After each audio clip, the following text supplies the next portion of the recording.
Okay.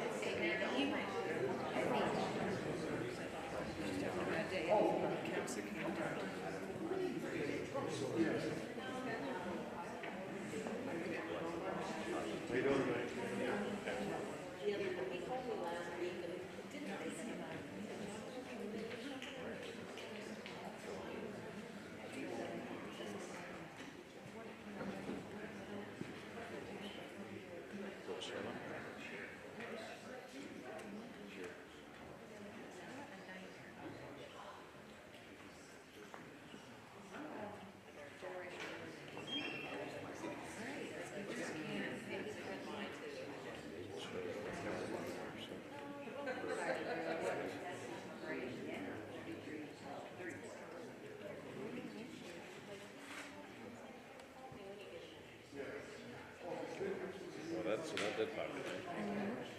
Go out. Good for Fred.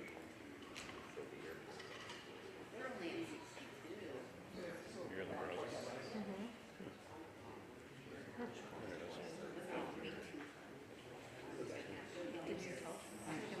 Yep.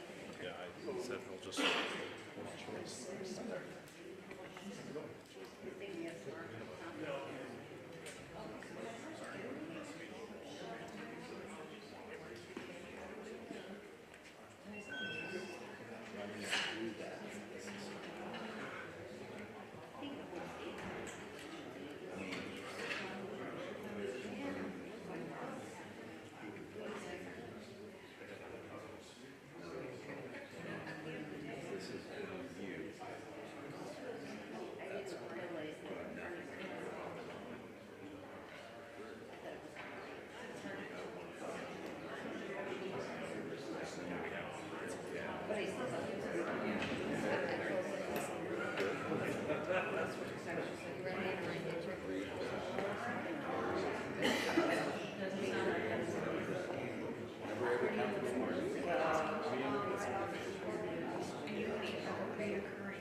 He couldn't help but chuckle because I'm not. So I just said, I can see it, but I cannot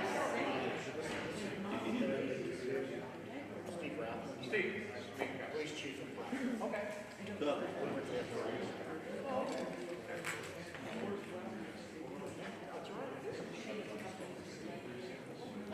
So on the top of the box, so you get all your stats here.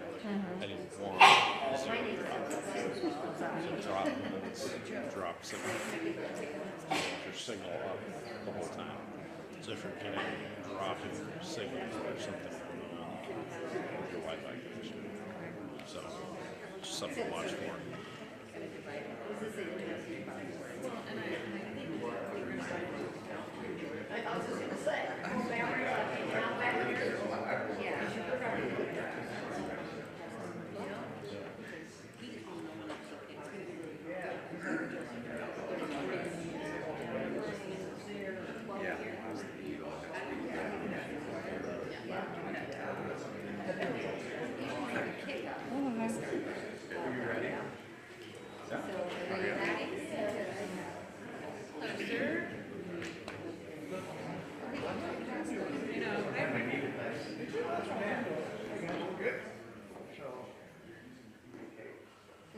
No promises. Exactly. This is being videotaped, right? It's all good. It's all good. Mitch, Yes. you ready? Yep, he's coming in, so microphone's on the stand. Just pick one of those up.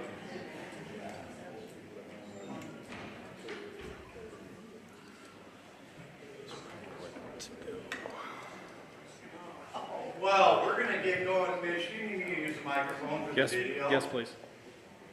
And I don't need, people that know me know that I don't need a microphone. Is it this one, Mitch? Any one of them. Yep. Check, check, check. Push the Check, button. check, check, There check. you go. Okay, there we go. Thanks for coming most of you know me, and if not, I'm Mayor Doug Kindig, obviously with the city of Vista. I see a lot of familiar faces here, which is always really, makes my heart warm. It really does. But what also makes it really warm is the number of people that came tonight and the mixture of individuals that are here. One thing that I'm very proud of, and this has been true for quite a few years in the city of Vista, is how much we've tried to involve the public in our major decisions. And you don't get that in a lot of other cities. You know, a great example of that is when we went through our planning process for 84th Street, and at least on 3 occasions, not only was this room completely full, but the foyer was full of citizens to try to tell us what they wanted to see our 84th Street to be. That was really major for our city, major decision. We do that all the time with our advisory boards. Tonight, and the process that we've been going through now for a couple of weeks of hiring our police chief is a major decision for our city. I was able to talk to all the candidates today. I'm going to introduce Quentin from Public Spectrum, and he's going to talk about the process that we went through. But just to touch on it a little bit, they screened all of the candidates. They got them down to where we had a final 6. Those 6 go then through the civil service process, which is a very stringent, very, there's no getting out of the lines, let me put it that way. They interviewed with 4 different panels. There was a police chief or public safety panel. There was the actual civil service.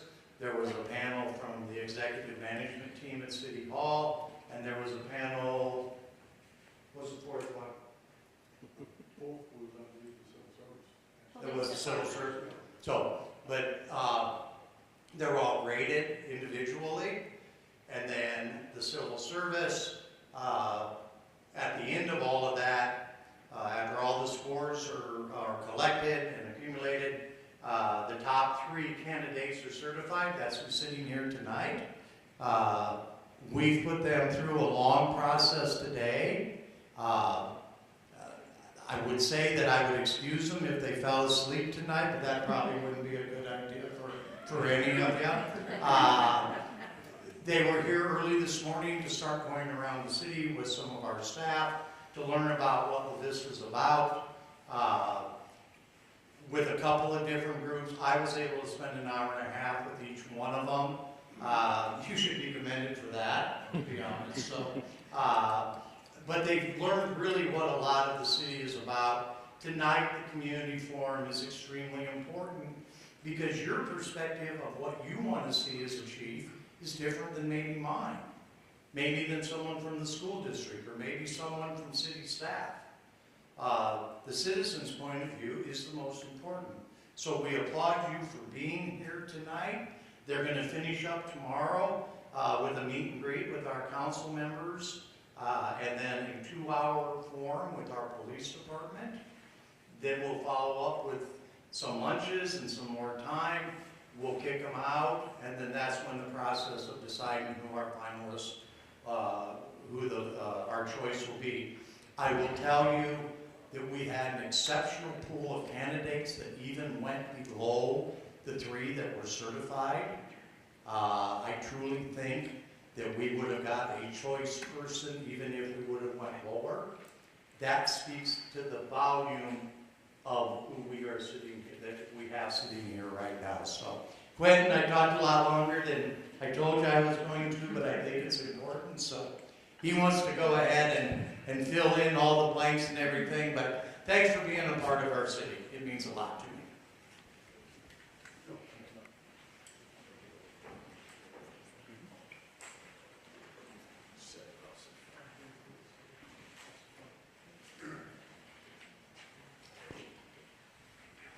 So, good evening. Good evening. Good evening. I have a pet peeve that if people have the courage to get up in front of you, they greet you, just greet them back. Start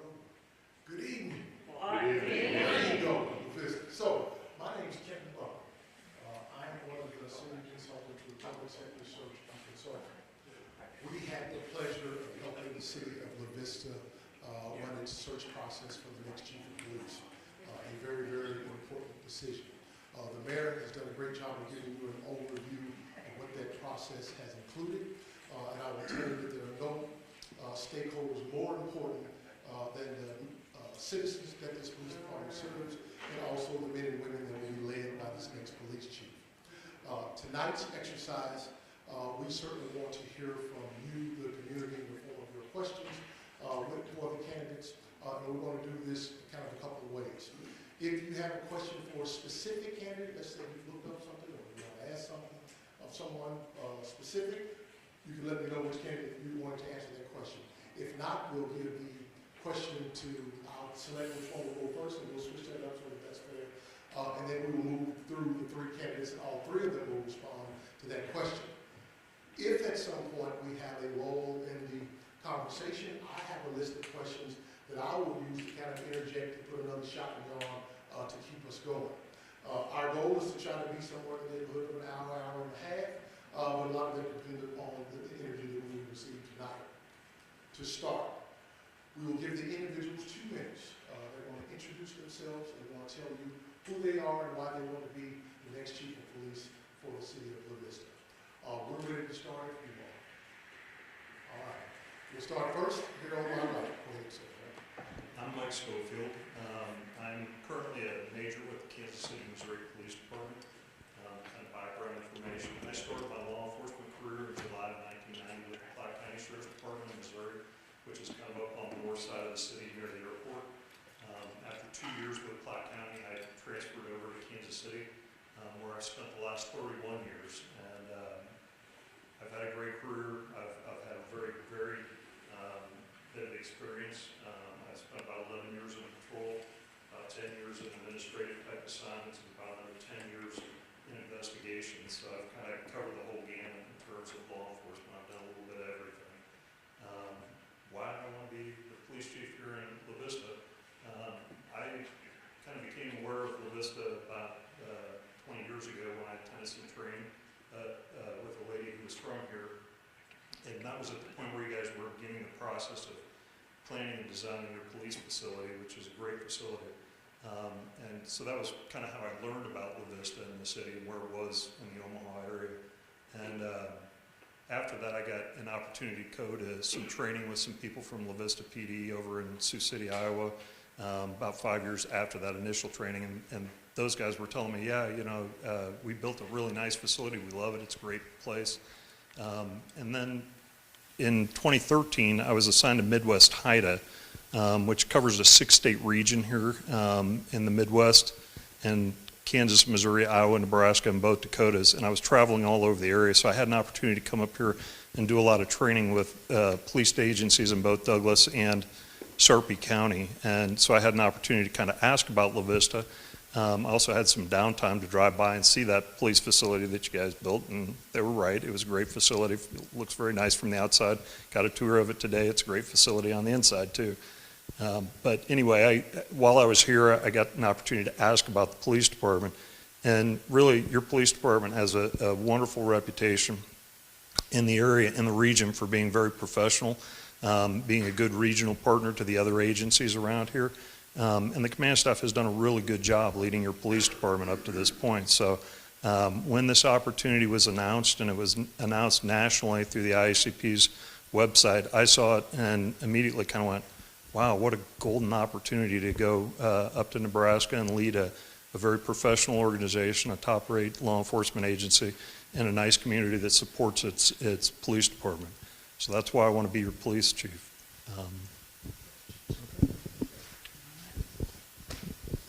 Good evening. My name is Lori Scott. I am born and raised right across Harrison Street over there from Millard, Nebraska, small little suburb of Omaha, where I was born with some really great Midwestern traditional values, right? So the honesty, the integrity, you better be honest, or you know, who knows what Dad's going to do to you, who's happened to be sitting in the room tonight. And you know, just grew up right next door here to La Vista. I started my career with the Omaha Police Department, and I spent a little over 28 and a half years there. It was a phenomenal career. I have zero regrets. I rose to the rank of captain, where I last oversaw one of Omaha's 5 precincts, and I was in the Northwest precinct there. Oversaw about 100-ish officers, and prior to that, as a captain, I was in the Police Services Bureau, where I was in the Administrative Information section, and I think they've disbanded that now. It literally had a lot of everything. It had the Air Support Unit, it had the SWAT Unit, it had Crisis Negotiations, bomb K-9, and then I also had the Records Division, our Crime Analyst Division, and I think that about wraps it up. So it was really a mix of a lot of different things, which gave me a different insight into the police department that I hadn't had before. So it was really a great opportunity. I had an opportunity in 2021 to move to Colorado, where I accepted a position as Assistant Police Chief with the Loveland, Colorado Police Department. Certainly can't be mad about the views out there in Loveland, Colorado, but out of the 3 divisions that the Loveland Police Department has, I have had the opportunity to oversee 2 of those.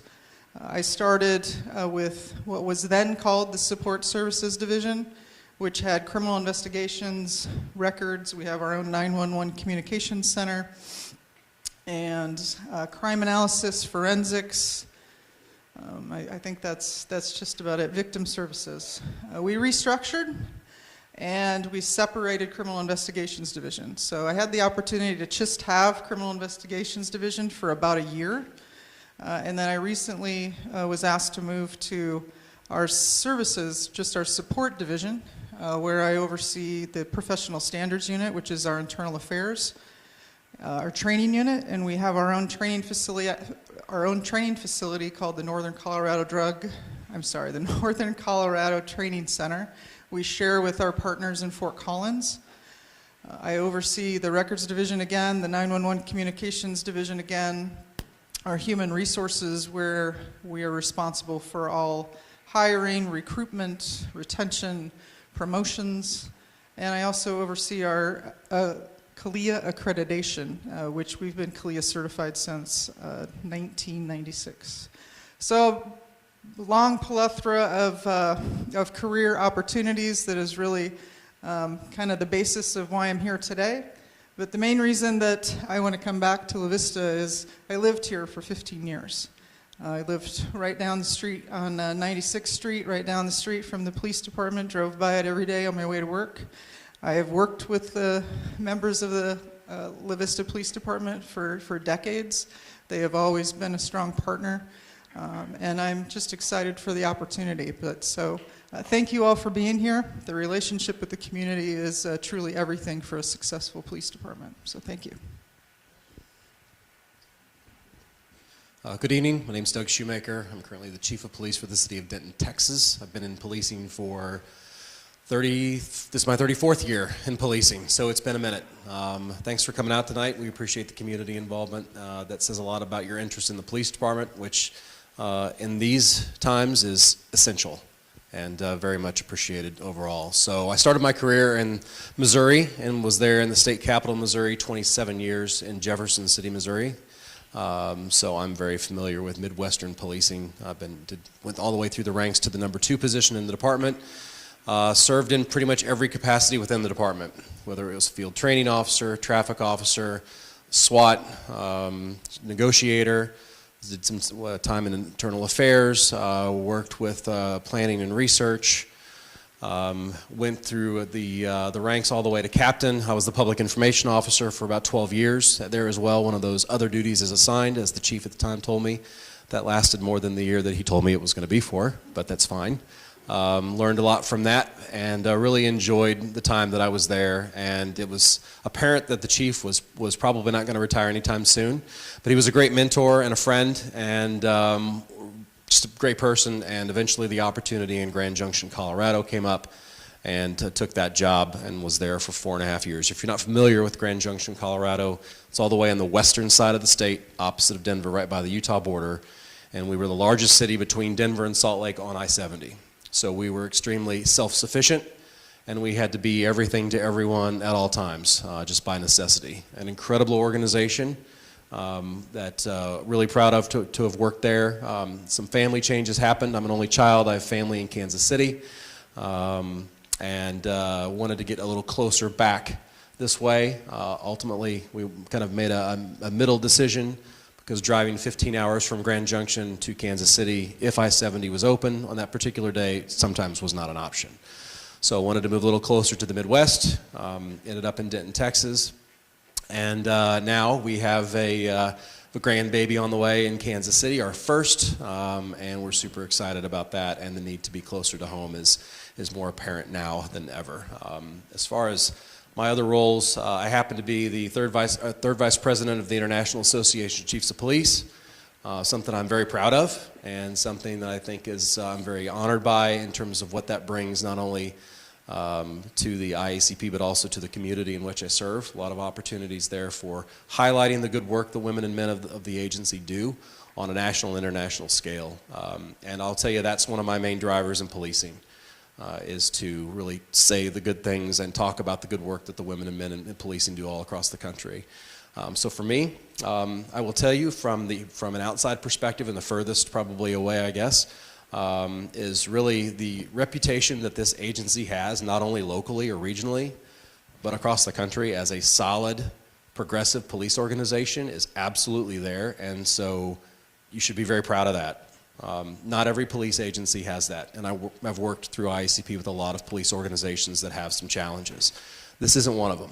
So you should be very proud of your police officers and the desire to be a part of that, quite frankly. And being so close to family is something that certainly drives me. So thanks for being here tonight. This is an incredible opportunity, and appreciate the engagement. So that's our introduction. A couple of things before we open the floor for questions. At some point on our board, we're going to have a QR code up that you can get the link with your phone, and it will allow you to leave comments based upon what you've observed tonight to let the mayor and city administrator be able to get that feedback. If you don't want to do that through the technology and you like the old school way, we're going to have note cards outside the door here that you can leave a comment on the card and on the table, and those things will be collected, and we will get them to the appropriate decision makers, again, for your comments and feedback. Without further ado, we'd like to open up the floor to take questions from you, the community. Who's our first?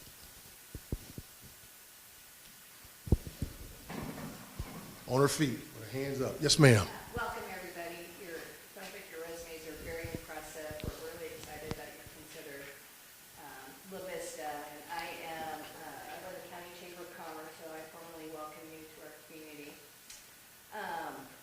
One of the things that your policing experience is, neck deep, and so I don't think that's a question. Great job on being picked for whoever picked these three. I guess not a concern. I think my interest would be is we are a very community-driven community with all the 5 cities, and even with Omaha. And so I had a sheriff department employee come through and said, in leadership therapy, I learned that we do a really great job policing, but where are we serving? And so I'd like to know where your vision for La Vista and serving the community outside of just policing. And that's for all 3 of them. We'll start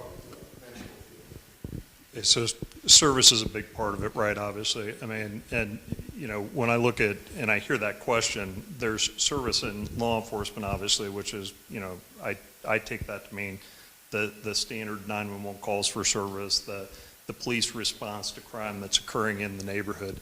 But it kind of goes beyond that, too. And what I'm sure the other 2 candidates will support me in this. There's been a big change in policing in the last 30 years where you've seen increasingly amounts of the types of calls that we're dealing with are things like, emotionally disturbed parties, mental health issues that cops aren't necessarily equipped to deal with, but yet, we're being asked to deal with them, right?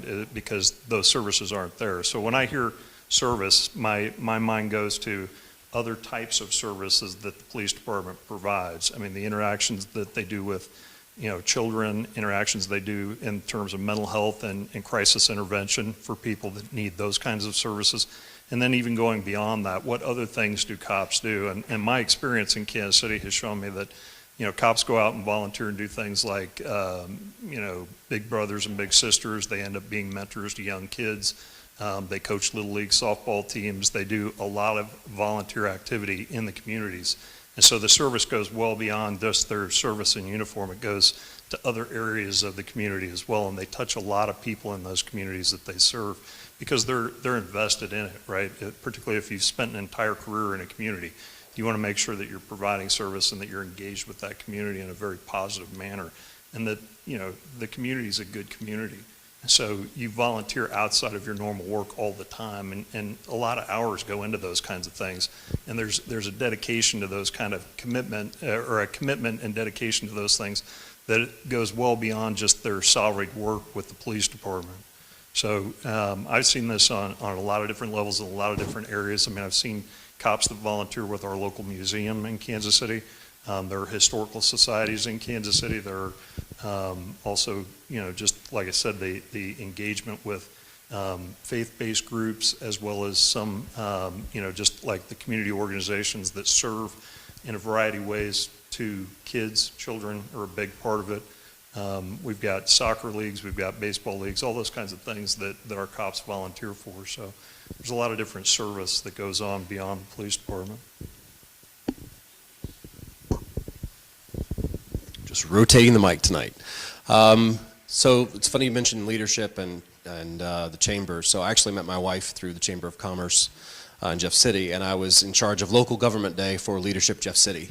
So what we did is we would lead, my job was to take everybody around the city, this group of 30-ish leaders in the community, business owners, all kinds of folks that were involved with organizations around different parts of the community, and focus on local government. And so I was involved in the chamber for quite some time, and the interaction we had with the chamber and the police department to understand the roles of one another and to try and help one another, I think was really important.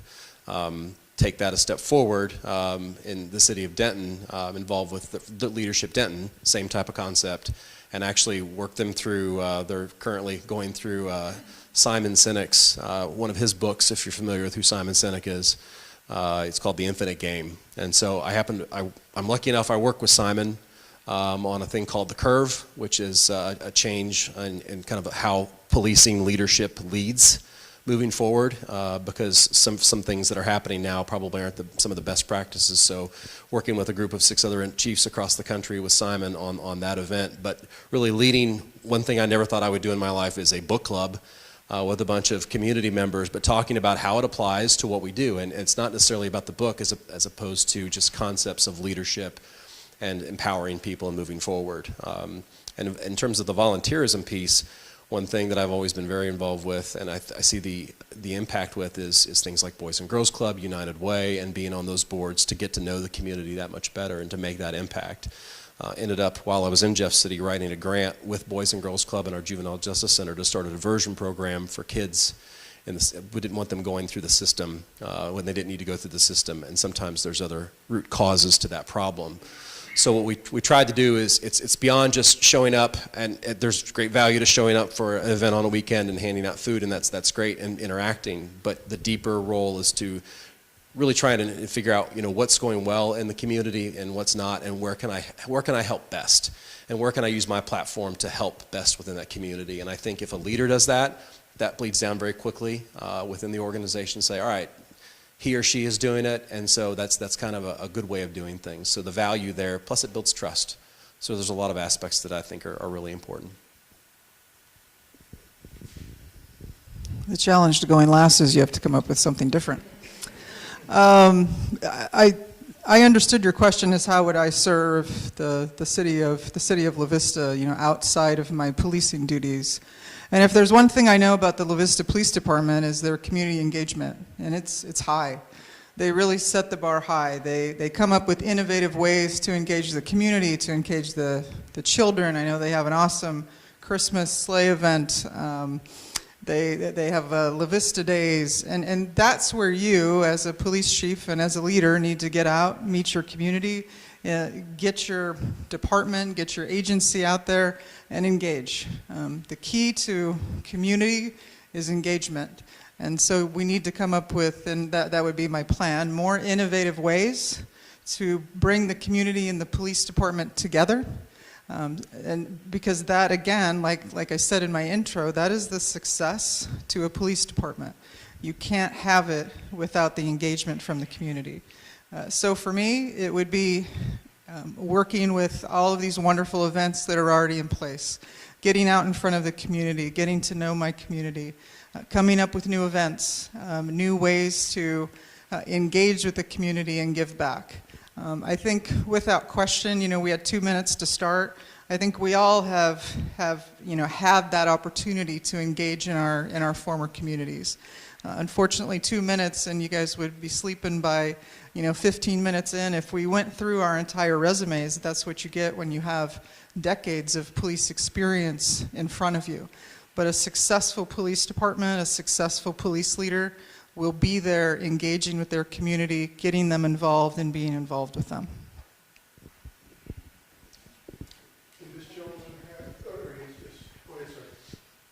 La Vista is pretty unique in that it's its own identity.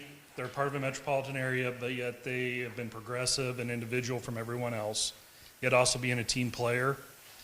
How will you adapt to this community and that history, yet also progressing the department and maintaining those cooperative natures between everyone else? Well, I'm not sure it's necessarily a matter of adaptation per se, as much as understanding what's taking place and how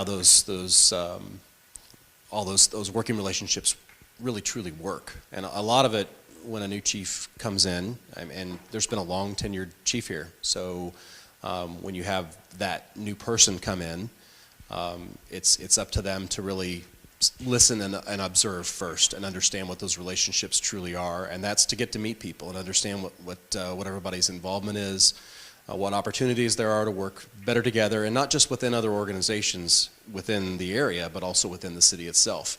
The police department's not an island, and so with that there has to be cooperation, and there should be cooperation with not only other city departments, but I mean the mutual aid that takes place here is pretty significant. And that's out of not only necessity, but also out of the greater benefit to the area. And if you look at the number of people that are working together on the daily, it's not uncommon around here for people to go across jurisdictional lines, help one another all the time, and that sort of policing is really at the heart of true kind of community-based policing together.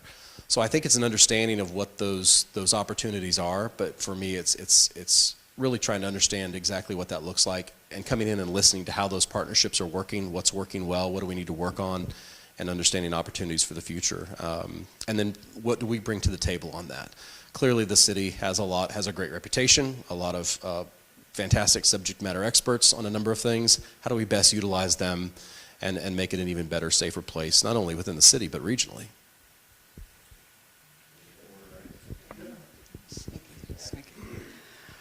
I don't suppose you could repeat that. Did you have that written down? Otherwise, I'm just going to go with what I remember. Okay.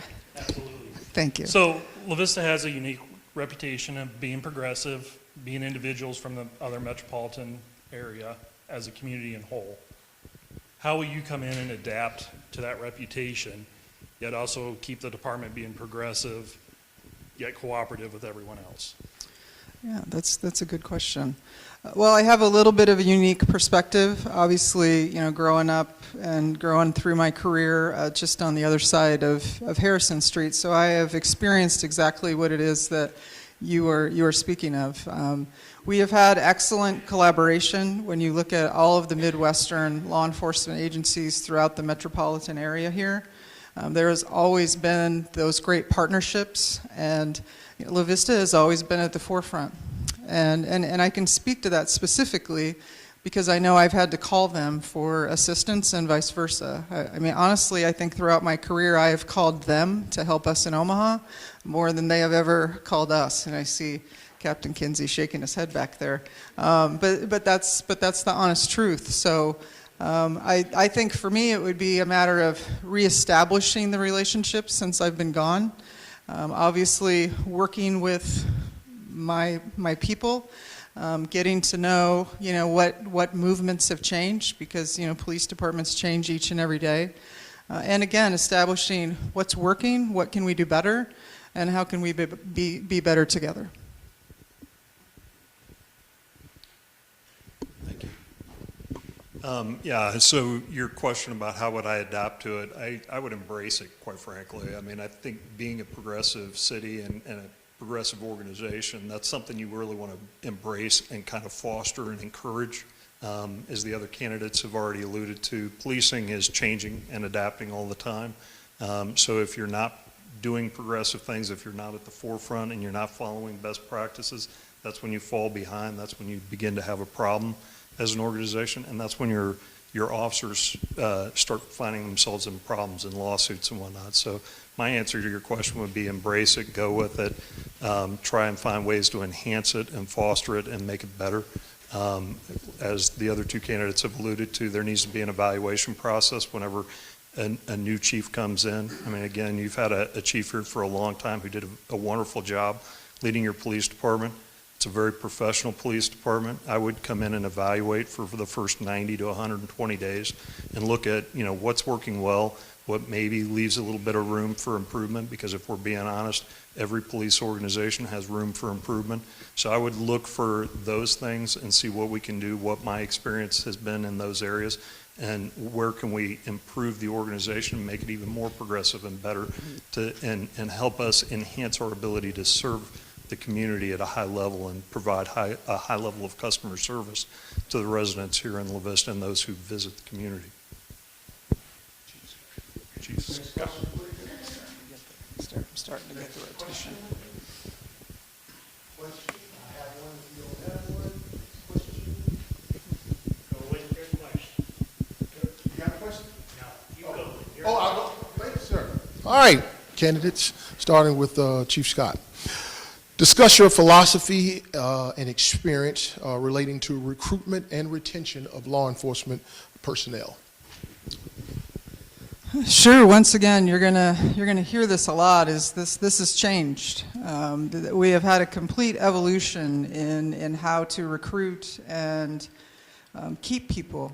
I'm back in the day. There used to be hundreds, if not thousands, of applicants for these positions. And a lot of things can attribute to that. So police departments need to adapt. They need to be innovative. They need to be unique. And that's in order to attract quality candidates. Because one thing that a police agency doesn't want to do, and I'm sure your community doesn't want you to do this either, is to lower standards. So in order to maintain the high standards, you have to attract the right candidates. And sometimes that is through monetary compensation. And it's through benefits, but more so, I think they want to see what your culture is, right? If you are exhibiting a positive, creative culture, one that takes care of their officers, one that's prioritizing their health and wellness, and offering all of the right things, you're going to start to attract the right candidates. There is a very large focus, and this became kind of unilateral across policing, is looking for lateral candidates. So we're literally now in the position where we're stealing people from each other. But that's okay, because lateral candidates provide you with a skilled, experienced, well-trained officer. And that's exactly what you want to bring into your community. So being creative, looking at lateral candidates and what else can you have to offer them. But that's how you would certainly learn to do the additional recruitment. And as far as retention, all of those things go hand in hand. If you treat your people right, if you prioritize them, if you give them the good benefits and compensation and are competitive with your other surrounding agencies, and you treat them right and you communicate and you create that healthy culture, that also will certainly help keep people from walking out the door.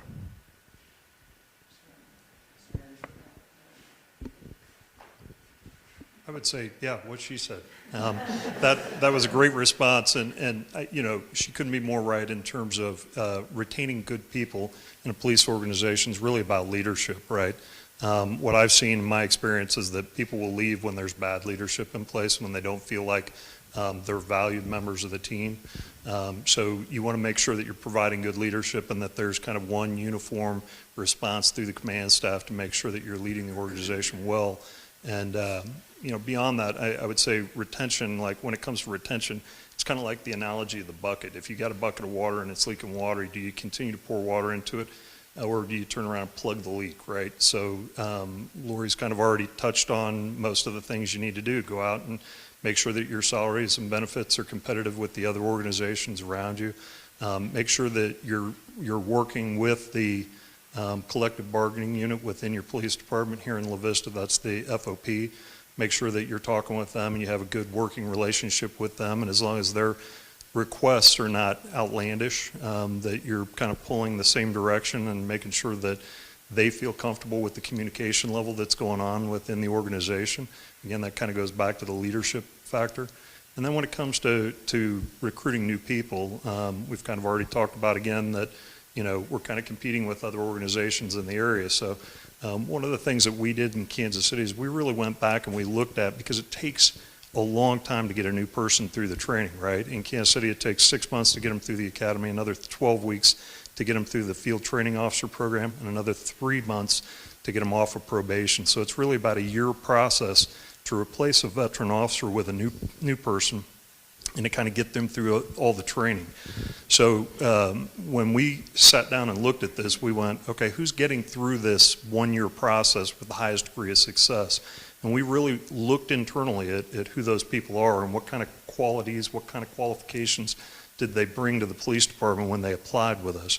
And what that study found when we went back and looked at 5 years worth of new hire employees is that the people that got off of probation with the highest degree of success through all that training, through that 1 year, were people that combined at least 2 years of military service and also about 4 to 5 college level courses at least as a minimum.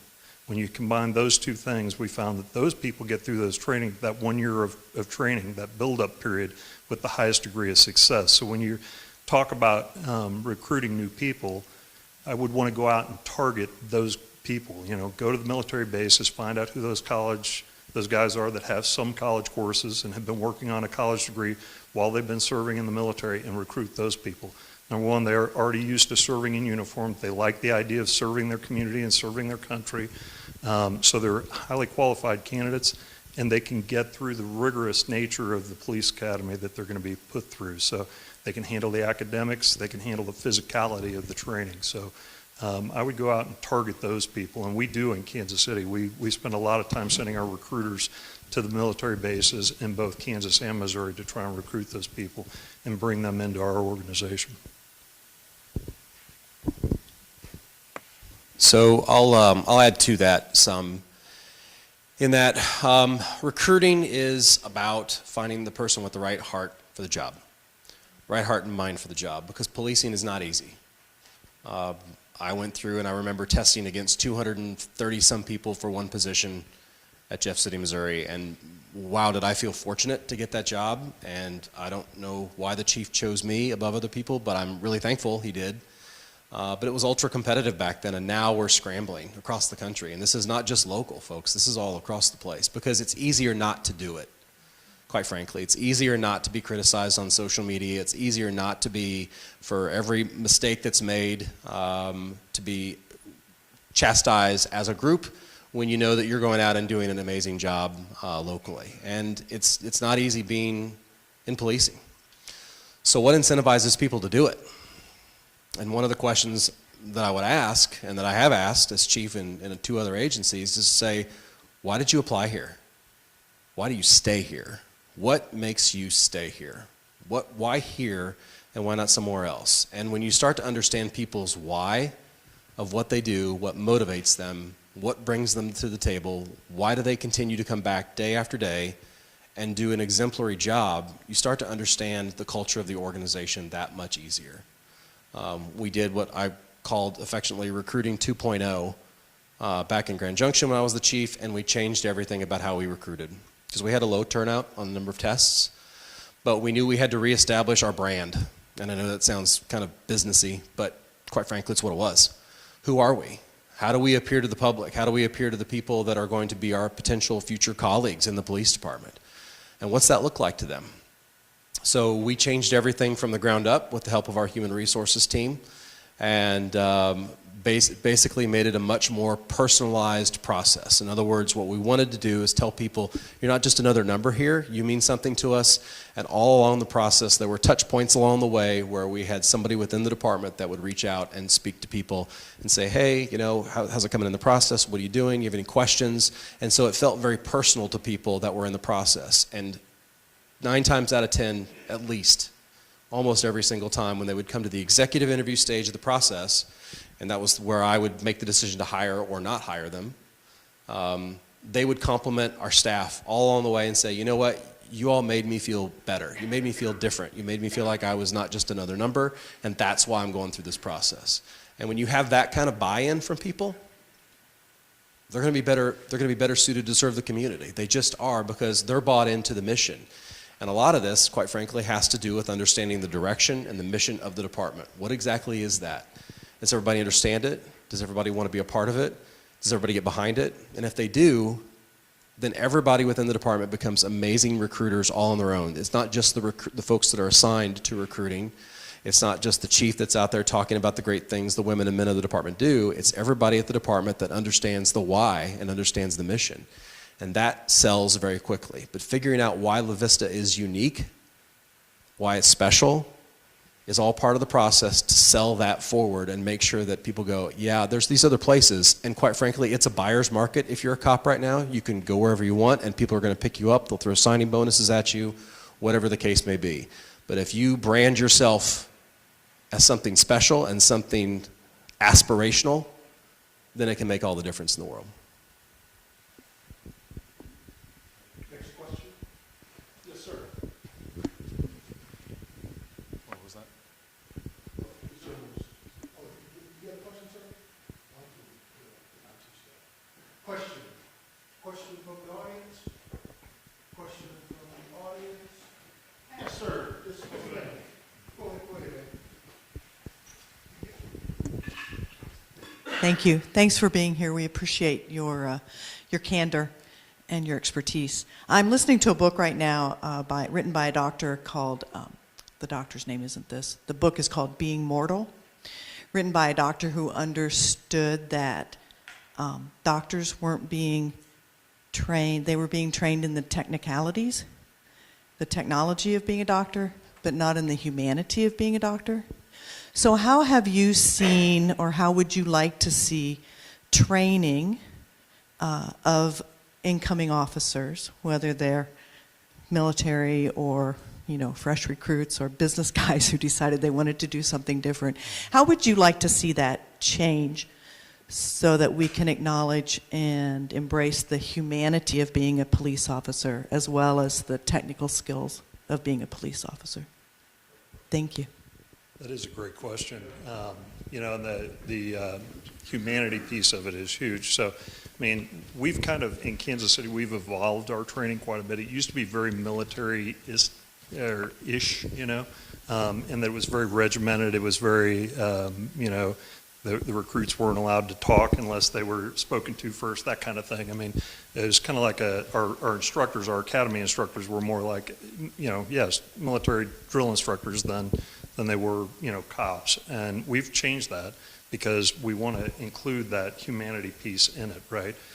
So again, it's a service industry that we're involved in, and we're trying to provide a high level of customer service to the public, that you know, those folks that live in our communities and visit our communities. So we've already kind of incorporated that into our training. So I don't know that it's so much, and I would say that this, what I have seen anyway, my experience has been that almost every law enforcement agency in the country has moved away from that militaristic kind of style of training and tried to provide a more customer service customer-centric type of training to their people. So it's already, over the last 30 years, it's evolved quite a bit.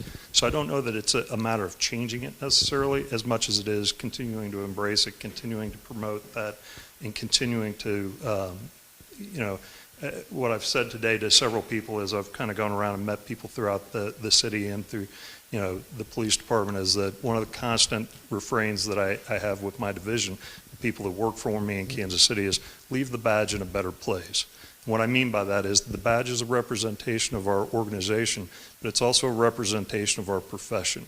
And every contact they should have should leave the badge in a better place. So every citizen contact, every engagement that they have, whether it's through another agency and the collaboration with another law enforcement agency or another service provider, because we deal with a lot of other organizations, right? A lot of other non-government organizations. So we deal with, for example, in Kansas City, there's an organization called Rosebrooks that is a domestic violence shelter that provides a lot of services for people in those situations.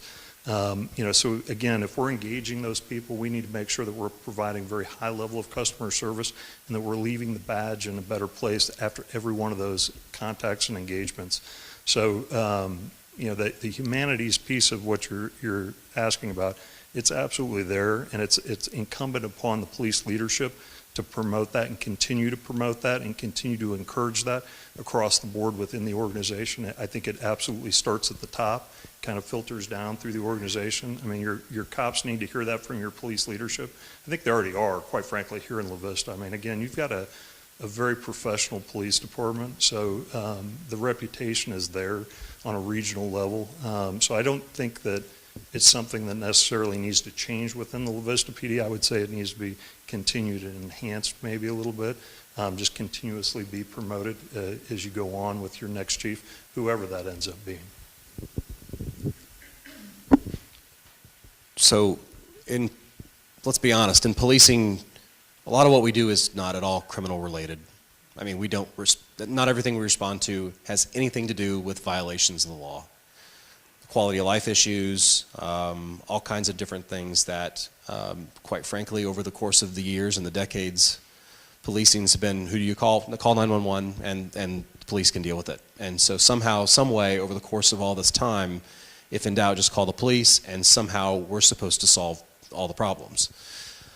So that puts us in a trick, and it's a difficult situation. We've evolved really well in a lot of those ways because we've kind of read the tea leaves and adapted to that in a lot of places. Some organizations not as well as other organizations. But that compassion is a key hallmark, I would say, of good policing. And I'll be honest with you, I don't use the term law enforcement. I don't like law enforcement. Law enforcement is a component of policing, but that doesn't define what we do. We're policing, and that encompasses so many different things aside from just law enforcement. It's part of what we do, and let me be very clear. When bad things happen, we need to be ready to go, and we've got to be able to respond, and respond effectively and efficiently. And having been through situations, including an active shooter, you better be ready to go. And those types of situations require that type of action, but more often than not, we're out there and we are servants, and we're out there helping people on sometimes minor things, but sometimes on the absolute worst day that they are possibly having, and we're the first line of defense. And it doesn't have to be a major event or issue, but it could be something, their home's burglarized, you have to deliver a death notification. There's so many different things that we do that require compassion and not enforcement, and that has to be a key component of an effective police organization. I commend you on your question. It was a phenomenal question. Training is a responsibility. It's the responsibility of the leaders. It's the responsibility of the police department, because the training we give our officers are their tools. And if we're not giving them the right tools, we're not setting them up for success. So when it comes to that, if you look at what a police officer does, and again, I can echo some of the things that my colleagues have said, but the number one tool that a police officer has is right here. It's your mouth. It's how are you going to communicate with people? And if you look at large-scale incidents across the nation, could communication have benefited that? Could more communication have benefited that? Could more empathy have benefited that police officer? So you need to look for those types of trainings to give your officers the tools. De-escalation training. There's a phenomenal new training from PERF. It's called Integrating Communication and Tactics. It not only gives the officer the tools needed to go into a situation not knowing what it is, and yes, we get called on a lot of things that are mental health related, and we're not mental health counselors, but we have to know how to respond. So you have to look at crisis intervention training. You need to do scenario-based training. So one key to scenario-based training is that you literally put the officer in front of a situation and allow them the practice to see how they're going to respond. And if you want your officer to make a mistake, you want them to make it in a training environment. So then you can correct the mistake, and I guarantee you it's a mistake they generally will never make again. So those are the things that I would certainly look at, making sure that La Vista has those right tools and ensuring that we're setting our officers up for success. I have a question from one of our online viewers. Yes, we have a question from our broadcast audience. How would you build trust with your officers and the citizens of La Vista? Well, trust is the hallmark of effectiveness for an agency. So, excuse me, within the department, it's a lot of listening. And it's active listening to really understand, and I know it's been mentioned by my colleagues before that, and I think I've said the same thing, is that it's important to come in and have an open mind and to let everybody know they have a voice. So what's that look like? Because I guarantee you, as great of a job as Kenton did on the brochure, not everything's on there. And so there are things that are happening within the department that are great things. There are things that probably need some work, and that's with every single police agency across the United States and beyond. So understanding what those things are is important to listen and learn. And if you're actively listening to the things and seeing where people are within the organization, what they believe in, what they're about, I think that starts to build that trust, and it takes time. It's never ever built quickly. It can't be built, because if it is, it's not structurally sound, and so it takes time to do that. And leading by example within the agency and modeling the behavior that you want is super important. Likewise with the community, being out there and being visible and hearing people where they are and listening to their concerns, and just having conversations. And sometimes as a police chief, those are tough conversations, because they can be critical, they can be difficult, they can be, there's no possible resolution sometimes to things, you just listen. But sometimes there are things you pick up on that you say, okay, I hear what you're saying and let's talk about it a little bit. But if you have the conversation more often than not, that definitely builds trust because of accessibility. And then if you make promises, like anything else, you follow up on those and you follow through. So be careful, obviously, with the promises that you make, because you want to follow through with it. I've learned that in 12 years plus of media relations. But always be truthful with people, and I think that eventually comes through, but it absolutely takes time to build. But it's worth every moment.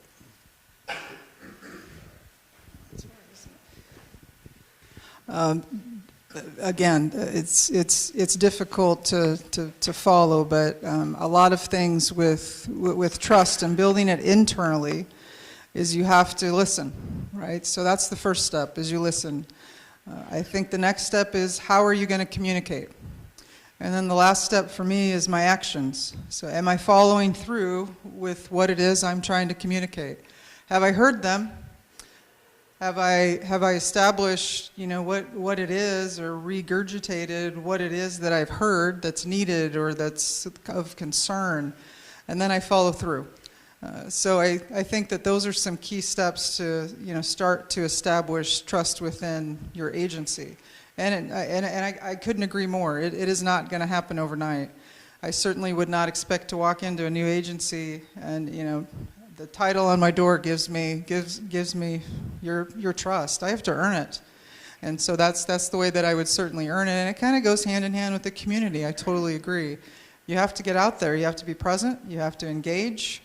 You have to be communicative, so I think establishing a very strong communication plan and relaying those issues to your community and getting in front of things and being transparent and giving out all the details that you possibly can give. which will help with that trust. So if you have a large-scale incident, you're out there giving those details, and you're giving those, just the totality of everything that you possibly can as a police chief.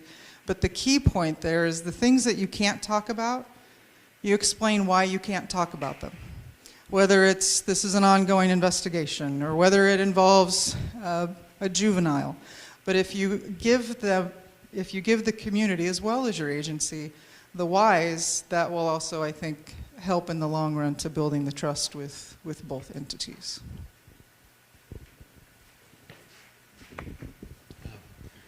Tough act to follow. These guys pretty much covered all of it, really. They hit the nail on the head. I would add, really just, not so much add, but just say that the transparency piece for the public part is hugely important. So you've got to look for ways to enhance the transparency of your organization. How are you doing things? What's working well, what isn't? What direction are we trying to take the police department? As a police chief, you got to be able to communicate those things to the members of the public. And when I say that, I'm talking about, not just the citizens in the neighborhoods and the neighborhood associations, but also the business community and the faith leaders. So you want to engage all of those stakeholders and try and, basically get them to be, if they're not already, strong partners for the police department. If they are, then you just want to encourage that and continue those relationships and enhance them if you can. But the transparency piece is a huge piece of establishing trust with the public and basically building goodwill with the public. So you need to be able to communicate what's going on, what crimes are occurring in your city, what are you doing about it, what's the direction you're trying to take the organization moving forward. And then, internally, as they've already said, you got to engage the employees of the department. And I'm talking not just the cops, but the civilian professional staff as well, because they have a lot of insight too. They're in their positions for extended periods of time. And as I saw today, as I was going through the police department, they've got a lot of people who have been here for extended periods of time, decades of service to the community as civilian professional staff. So you got to engage all of those folks. A lot of times those conversations will uncover what's working well, what isn't. So we've already kind of talked about that, and that's part of that discovery phase up front. But then, as these guys have alluded to, you got to follow through on what you say you're going to do. So that's part of the credibility piece of this is making sure that you're following through with the things you need to be doing and what you're saying you're going to do. So again, these guys kind of pretty well covered it already. So. Yes, ma'am. So we kind of touched on this with working with people that you come in touch with that have like mental health issues. A lot of mental health issues are a result of people's trauma. So what kind of training do officers get in regard to trauma to ensure that they're working in a trauma-informed way? And then second part to this, how do you assess trauma of your own officers within the department? Obviously, the things that they see, the things that they experience can cause secondary trauma and burnout. How do you assess that, and what kind of supports do you provide for your officers in this field? Yeah, again, that's a phenomenal question. I kind of already hit on some of the major training that I'm aware of that deals with a lot of those things, the crisis intervention trainings. We certainly always have a domestic violence curriculum-based training, and then the ICAT training or some de-escalation trainings. There are specialized trainings with identifying disabilities, and so there are a lot of different training opportunities out there that you can certainly provide your officers, and that is certainly something that we have done in the city of Loveland. As far as officers go, peer support teams, if you've heard of that, that is an very, very common for police departments, fire departments, and really public safety as a whole to have an active peer support team. And those are just officers and sometimes command officers within the agency that have had some special training. When Omaha started it, that training I believe was a week. It might even have been 2 weeks. It's been a minute since I've been through it. But giving officers another peer and knowing that they have some confidence in that officer in what they share with them. We've gone so far, there are resource apps. So there's an app out there that literally can put resources at your officer's fingertips, right down to having a mental health counselor or professional on the other end of the phone, and I think that has been very beneficial in this field.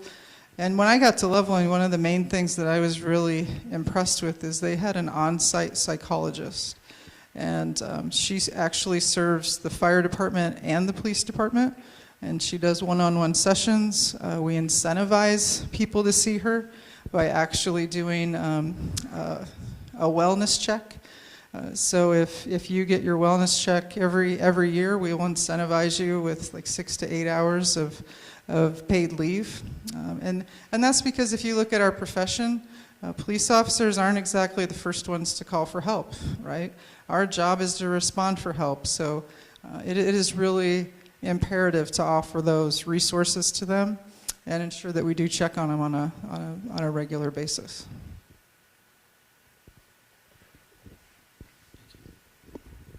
So, great question. As Lori kind of talked about, there's when we look at this from an external perspective, there's a lot of training that almost every police department is doing. She's already kind of covered that with ICAT training, de-escalation. A big part of that is crisis intervention team training, where they're actually trained to deal with people with mental health problems.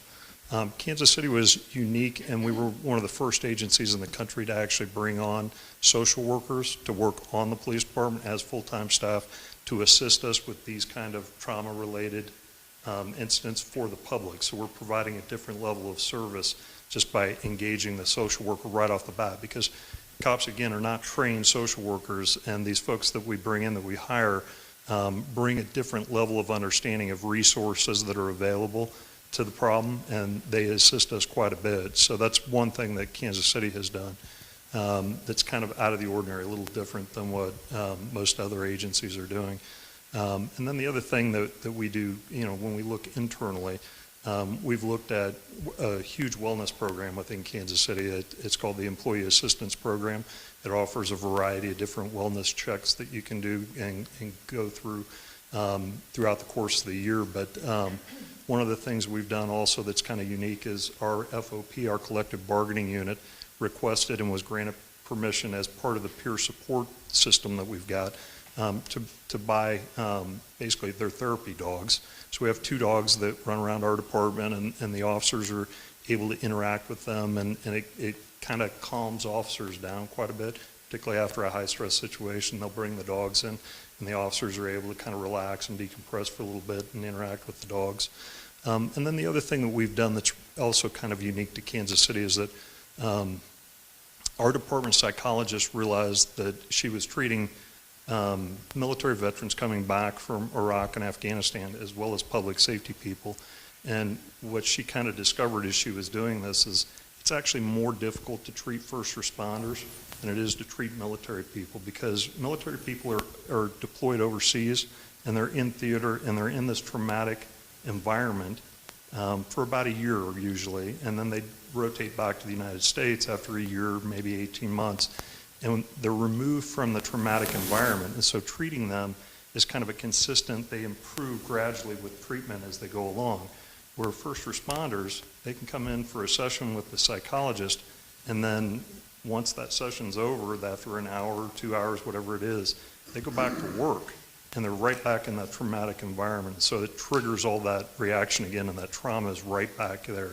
And so what she's done, and this is absolutely a credit to Jenny Prohaska, our department psychologist, is she's initiated a program that's kind of taking off and growing across the nation right now called Tactical Longevity.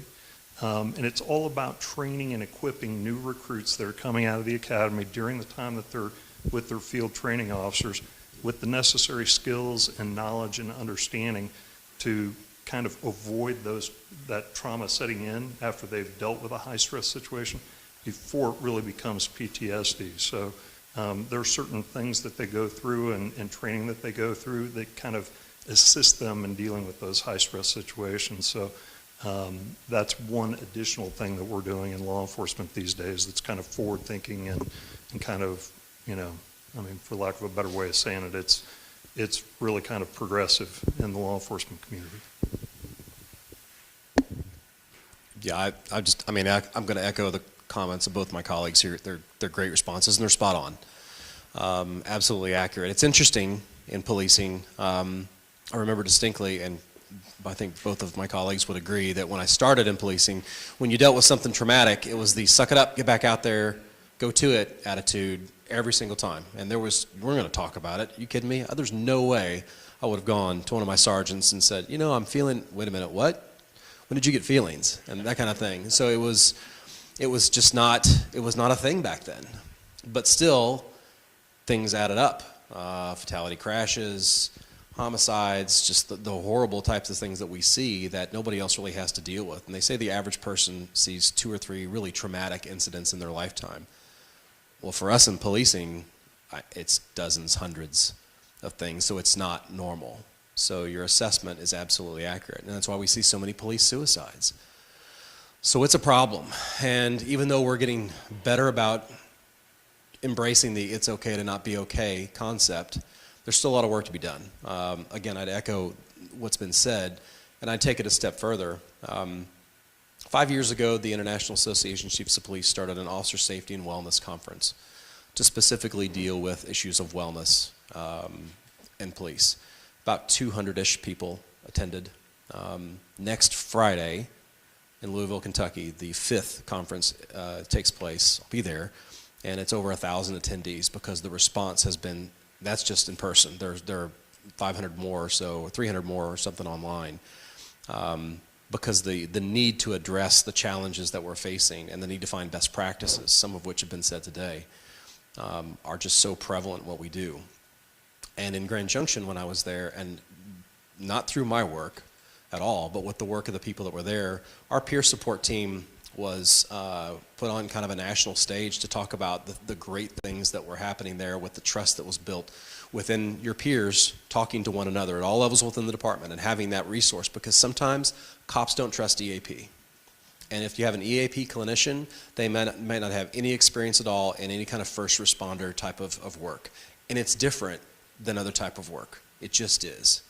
But when you have a fellow peer and you have a system in place that's trustworthy and you feel like it's, I'll use the term, a safe place to talk about it, then it tends to be more effective. And having the culture where it's okay to talk about it, it takes time to build that up because some people still view that as weakness. We actually ended up hiring clinicians, 1 per week. They rotated through, there were 4 of them, and they would come in and be a part of the department. And at first it was kind of a, I don't know about this. And then soon people were going in, and then you've got our SWAT guys going into briefing and say, yeah, I just talked to Jenny a little bit ago and talked about some stuff. And they're just talking about it openly. And these are our SWAT guys. So it's like, oh, well, if the SWAT guys can talk about it, then I can go do it, and this kind of thing. And it was fine, and it wasn't judged, but it took time to do it. And that trust is something that's really important, and the culture is really key. But this is something that's essential to doing what we do because we're losing way too many cops needlessly to suicide. It's bad enough out there with the dangers that face us. We don't need to be the dangers to ourselves. We'll take a few more questions. Have a question? Your name, yes, sir. Congratulations to all 3 of you for being here and getting this far in the process. I'm going to follow those 2 really good questions with a not so great one. So if someone were to take 10 people who have worked for you in either your current or a past department, what would those 10 people say are your 2 greatest strengths? And what would those 10 people say your reputation is?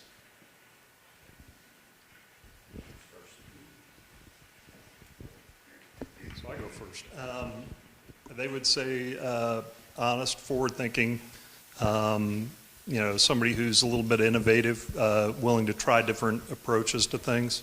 One of the things I'm very proud of with my career in Kansas City is after I left HIDA, which was a DEA task force, I had done a lot of work with the state patrols across the 6-state region on criminal interdiction. And so I had an opportunity to attend some very high-level training.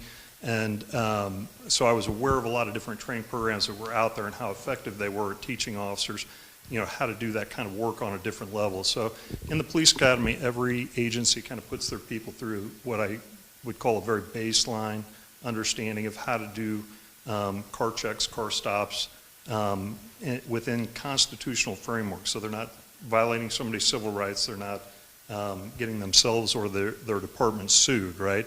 But we aren't always real good about going back and adding additional levels of training to get them to a more advanced level so that they increase their skill set and they can go out and do the job at a higher level. And so one of the things I was able to do when I came back to Kansas City was I was able to look at the fact that I had some really good employees that were out there, some great cops that were out there wanting to do car checks and whatnot, but they weren't getting any results. They were stopping a lot of people. They just weren't getting anything out of that effort. So kind of looking at that and evaluating it, it's like, what can I do? What can I bring to the table to make them better at what they're trying to do? And so I did a bunch of write-ups. I sought out some additional funding sources that were outside of the normal police budget and was able to bring in some training from outside as well as send them to some training outside the organization that raised their skill set, raised their knowledge level. And I was able to successfully implement a criminal interdiction program at Kansas City within the division I was working at the time. And all those guys are still out there. They're still working. And when I run into them today, they comment about it still. You were one of the best commanders I've ever worked for because you really helped us become better at what we were doing. So they enjoyed that aspect of it. They appreciated the work I was putting in to try and help them get better. So that's kind of the feedback. And the last part of what, you had two parts to that. I don't remember what the last part of it was. What was the last part? What would they say your reputation is? Reputation. The comments I hear all the time is very even keel. I don't get really excited. I was in Kansas City. I was at the Super Bowl parade last Wednesday. I was on the north end of the parade route. I had about 48 people that were working for me during that event. The parade had passed my location, and the public works people were there, and they were beginning street sweeping. That process of kind of cleaning up Graham Boulevard with the street sweepers, it was not cooperating from a perspective of like the wind was blowing and all that confetti was just swirling, so they were having a little difficulty getting it cleaned up when the shooting occurred. And the chief immediately gave the command, collapse the route, everybody to Union Station from the north end. So we raced up the parade route where the barricades were at, got to about 2 blocks away, jumped out of the car, ran across the park, and arrived, and immediately I heard the radio call come out again from our chief saying, I need 2 commanders at the west door. So I responded and said, I'm here, what do you need? She came to me, asked me to take over command of the crime scene. At that point, it was very chaotic. We were still trying to get citizens and people out of that crime scene at that time, so we were running barricade tape and trying to move people out of the area. She came back to me about 2 days after that event and went, you were remarkably calm in a very high-stress situation. I can't tell you how much I appreciate that. So calm and even keel is one of the things that I kind of repeatedly hear, which is kind of funny because in those situations, I don't always feel that way, but that's kind of the projection that people pick up on, which is kind of nice, I guess. But and then the other thing is highly competent. And I've been in a lot of different roles in a lot of different aspects of law enforcement, and I've been able to perform those roles, each of those assignments at a very high level. And so my reputation in Kansas City right now is being a highly competent commander.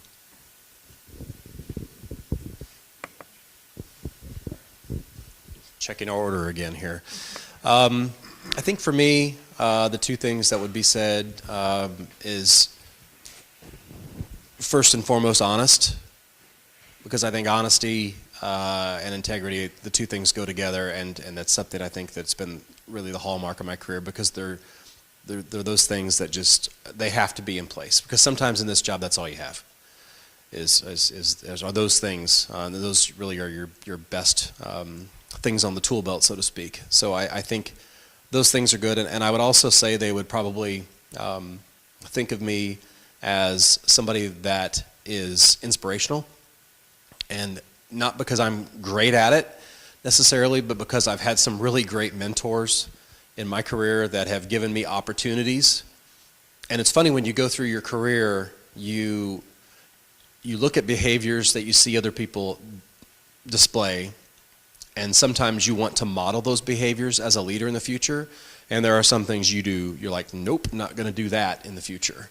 And so you make these middle notes throughout, and everybody's thinking of people in their lives, so like, oh yeah, I remember this person and that wasn't so great, or this person and they were great.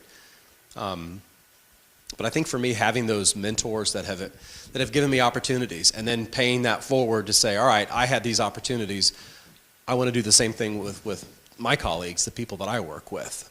And I think, without question, people within any department that I think I've worked in would say that very thing, that I try and push them and try and empower them, and I try to do it in a way that's very much focused on their individual goals. In terms of reputation, I think I'm the kind of person, I base a lot of my behaviors on my dad. He passed away a few years ago, and he worked for the telephone company. And Dad would get promoted, and we'd move all over it and whatnot. But Dad was the kind of guy that when his linemen went out to deal with the phone lines going down, back in the day, that he would go out with them, and he would be there, and he would always support them, and he would always be very honest with them and kind of fight for them a little bit. And I think Dad always was the kind of guy that said, if you show up for the folks that you work with, that work for you, because you work for them as much as they work for you, let's be honest, and you do the right thing by them, he said, it pays off in the end, and you'll always have that. And so I think for me, that's the reputation that I would have, that people would say that they trusted me, and they knew I had their back, and they knew I would call them out if it needed to be too, but it would be in an appropriate professional type of way, because we're all accountable. But I think that people would have that feeling of me. What was the first part? The two things that... What would they say your best quality? Oh, best quality. So they kind of go hand in hand. I think first and foremost, one of my best qualities is I'm a good communicator. I like to disseminate information. I am not one that believes knowledge is power. I believe knowledge is meant to be shared. And that helps build the trust within your police department. So I think hands down one of those would be a communicator. I think the other would be fair. I would agree sometimes at our levels we don't always make the easiest decisions. They're very difficult decisions. And if there's one thing you need to do is you need to communicate and you need to be fair about it. As far as my reputation, I think they would tell you that I'm a pretty straight shooter. I kind of call it like it is, and I agree with my colleague. How you communicate that is certainly important, but that I support my people. I always tell my people, if you do the right thing, we're behind you 100%. If you make a mistake, you own up to it, we're behind you 100%.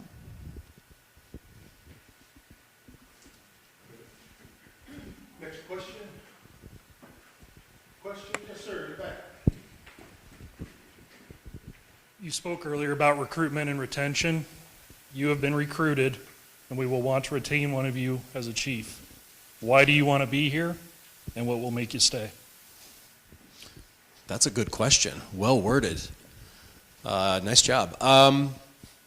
Well, you recruited us. You recruited a lot of people. There were a lot of people that put in for this, and I think all three of us feel very fortunate to be standing before you tonight, quite frankly, because of the reputation of the organization and where it is and what's happening. So in terms of recruitment, this is a two-way street, because all of us should be evaluating everything that happens throughout this whole process to make sure that it's the right fit, as much as everybody here should be evaluating us to see who is the right fit for the organization and for the city itself. So it's absolutely kind of a two-way street on that to make sure everything's the right fit. The question is, which way does the agency want to go, and what's the best person for the organization? You already have a great reputation. You're already known as a professional organization. You had a chief that laid a foundation. That was great. What's it going to take to get to the next level? Because every police agency wants to get to the next level. So for me, it's about what skills do I have and have I developed in my career and as a police chief that have helped me take organizations to the next level, which I've been successful in doing. But a lot of that has been through building a team. And the thing I think that is my hallmark and the thing that I'm most looking forward to is building out that team, building out the trust, reinforcing a culture, and then going at it for the long term to make it the premier place. And nobody's ever going to say we're number one in the police department. It's impossible to be the number one police department. There's no ranking system for that. But the goal is long-term success. The goal is to, and for me in particular, one thing that I get the advantage of is through the IACP, I get to highlight the department on a national scale. I get to showcase the things that the women and men do in the department and make them and help them on a pretty wide level, show why they're subject matter experts on this and brag about them. Because quite frankly, I don't think we tell the story as much as we should about the things that we do in policing. And so I think the thing that for me that is the most desirable, one of the most desirable things, is the ability to tell the story of the women and men of the La Vista Police Department. That's inspiring to me. That's personal to me. That's why I got in this job. That's why close to 34 years later, I'm still just as passionate as day one. So for me, this is the long haul. And it's just an outstanding opportunity to do that exact thing.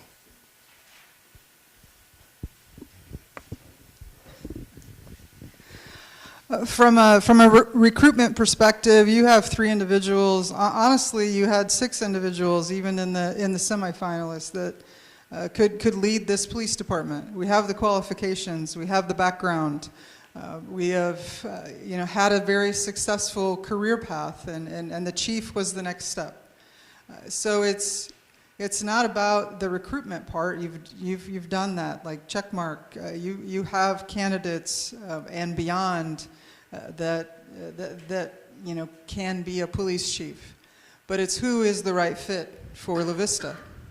Who is going to unite the team?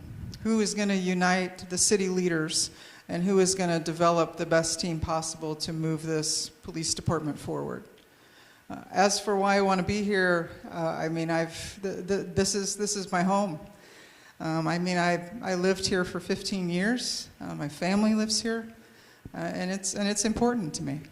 I think looking at that, just from a broad lens, this is an opportunity of a lifetime. And when you're in this profession as long as you've been, we've already talked about it. It is a passion, and there's a purpose. And the purpose is to continue to give back to your community and to leave where you're at in a better place when you walk out the door.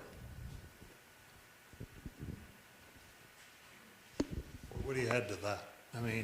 That's kind of it. So you had 2 parts to the question. What was the first part was, why do you want to be a police chief here? And what was the second part? What would make me stay? So I looked at La Vista from the perspective of, yes, it's a great organization, but one of the things that I thought Kenton Buckner and the folks at Public Sector Search did was they put together an outstanding brochure that kind of talked about the city as well, right? So it wasn't just about the police department, that was part of it, but it talked about the city leadership as well. And one of the things that really stood out to me was that, you have a mayor who's been in place for an extended period of time. You have council members who have been on the council for an extended period of time. You have a city administrator who's been in place for a long time and been with this organization for a long time. That's very unusual. The average city administrator seems to move on about every 5 years or so. To have somebody who's been here and been successful in that role for 20 plus years is very unique, but it speaks to the stability of this local government here in La Vista. And I will tell you that makes it very attractive for me as somebody coming from outside of La Vista PD. You want that same level of stability and support because I think it enhances your ability to lead your organization. If you have the support of those people who have been there for an extended period of time and everybody's pulling the same direction, I think there's a greater likelihood of success. And the only other thing I would add to that is kind of what these 2 folks have already said. You've had a great selection process that's gone on already, and you've already identified, yes, I agree with Lori, 6 highly qualified candidates that were screened. Now it's down to 3. Honestly, having spoken with these 2 throughout the course of the day today and knowing their backgrounds, a bit about their backgrounds, I don't think you're going to get a bad chief with any one of us. I'll just be honest. I think you've got 3 really solid candidates right now. So, The why, there's a lot of stability here. It's a golden opportunity to lead a very professional organization with good men and women who are very dedicated to the city of La Vista and the citizens of La Vista. And then, beyond that, it's about the stability also and the potential for success as I see it. So, I kind of echo what Doug and Lori have said. This is a two-way street. You guys want to know about us, but I wanted to know about you. And part of this process of coming up here and being able to spend time with the department heads and the city administration and the mayor and the elected officials. And tomorrow we're going to get to do a similar forum with the cops, the internal people within the police department. Part of that is feeling out, you guys as a community and getting to know, how much support is there for this police department? How much support do they get from the city administrator and the elected officials? And then also, what is going on within the organization? They look fantastic from the outside. I can tell you today we got a great tour of the organization from two of the commanders. They were outstanding. They gave a great tour. They've talked about, the facility, the equipment, what's there and what's in place. I firmly believe right now this is an outstanding opportunity. And as these guys have said, it's a golden opportunity to lead a very professional organization. So that's why I'm interested in it. Okay. We're getting ready to close out. We'll take one more question. Can we put the QR codes up? They're already up. You're on top of it. Also a reminder that we'll have the note cards outside in the hallway here, so if you want to leave a comment about one of the candidates or about the exercise that we've had tonight, a message to our city administrator or the mayor, please feel free to do so. What is the last question of the night before I let them close out? One more question. One more question. I have one. If you don't have one, I have a good one. Okay, you do not have one, I have one. Now, all three of you are outsiders. One of the most difficult things that an outside chief will experience is implementing change. What is your experience with implementing change, and how will you manage that? Who went first last time? I think it's my turn. Your turn. Go ahead, ma'am. You're already ahead. Well, I've had a little bit of experience with this, and I know some of my colleagues have as well. Leaving Nebraska, I was going to a new state, a new department, new laws, and it needed some change. But I'm going to steal somebody's line because I know I heard somebody say it earlier today. If there's one thing that cops don't like, it's the way things are. But if there's one thing they really don't like, it's change. So again, everything that we've already talked about tonight is when you listen to your people, you have to listen. You have to hear what their needs are. You have to hear what their concerns are. And then you have to move forward, together by communication and determining what changes are needed and why. And some of them may be well received and some of them may not. But regardless, as long as you're communicating the why. Making a rapid sweep of change without any explanation and just saying because will certainly not get you anywhere. It doesn't matter what profession you're in. So I wouldn't say policing is really any different than even the corporate world. But if you're making change, you're making it together. And you have to get the input of what change it is to who it's affecting. Because their input is what matters. And certainly, again, like sometimes you will make some changes that may not be well received or popular. But if you explain why you're doing it, and what it is you hope to achieve, I think that will certainly go a long way.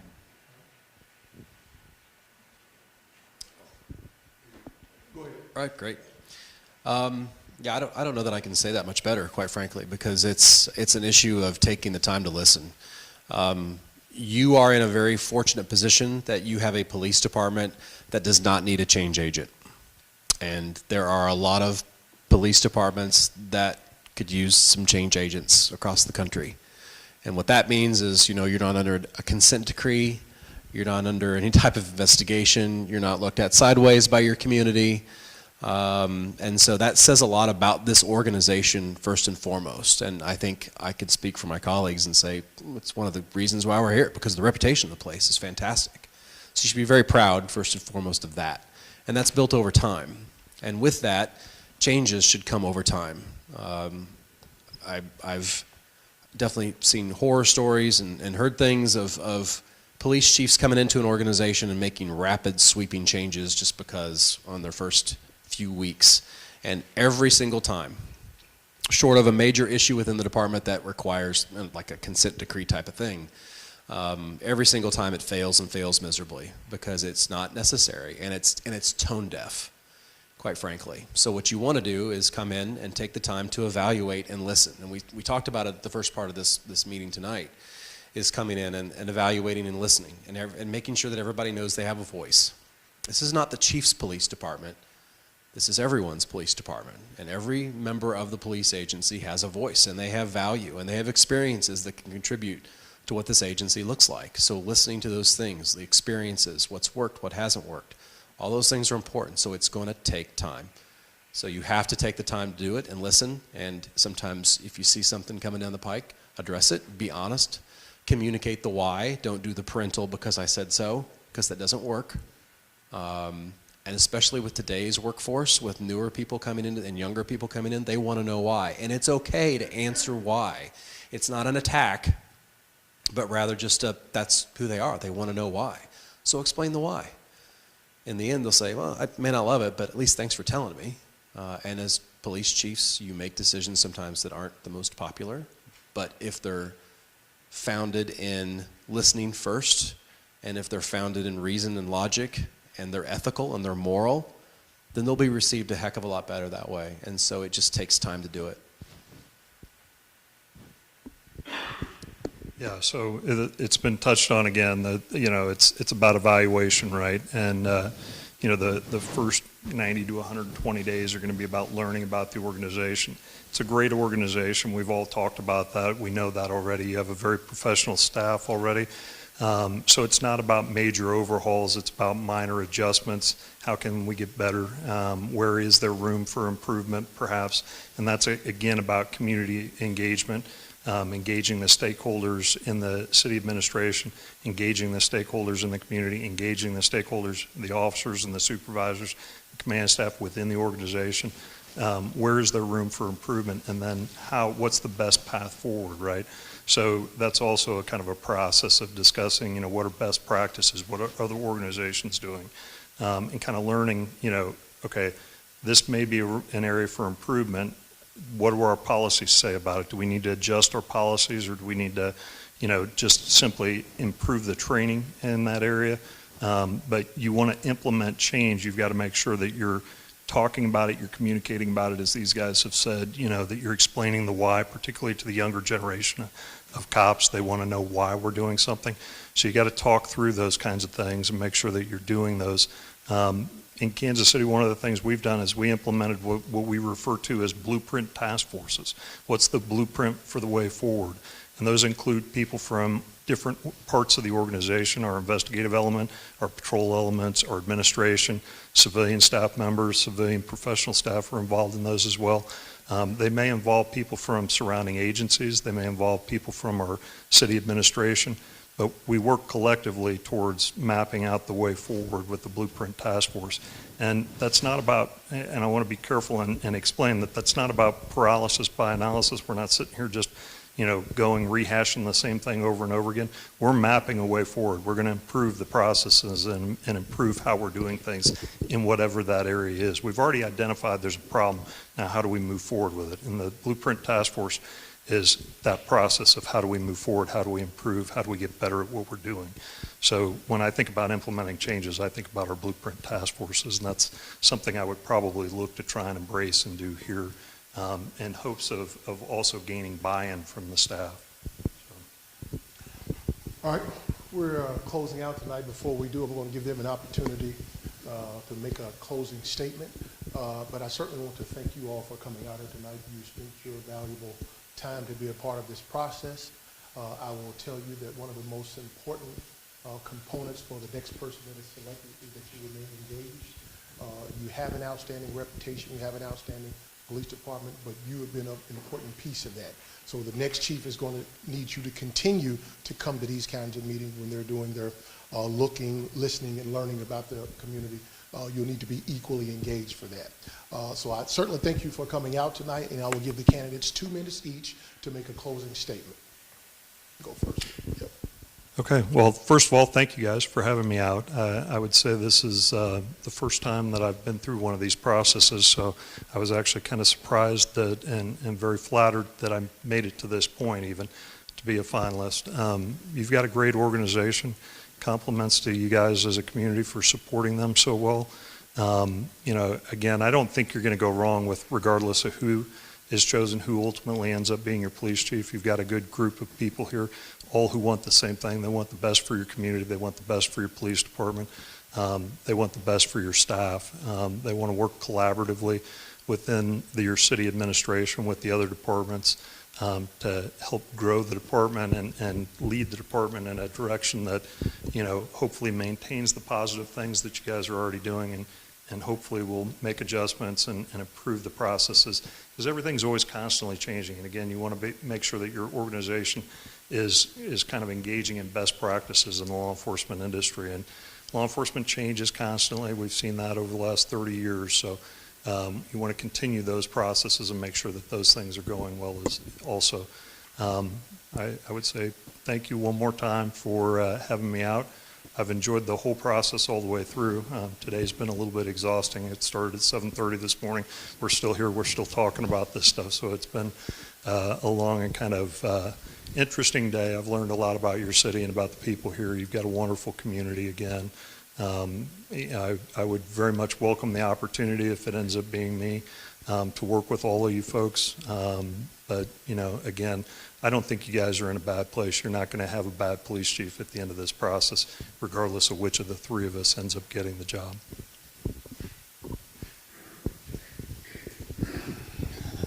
I'm going to make this probably a little quick, but I'm humbled to be here. Like I said before, I saw the pool of candidates. I knew a few of those candidates, and to stand before you today, I am truly humbled. So thank you.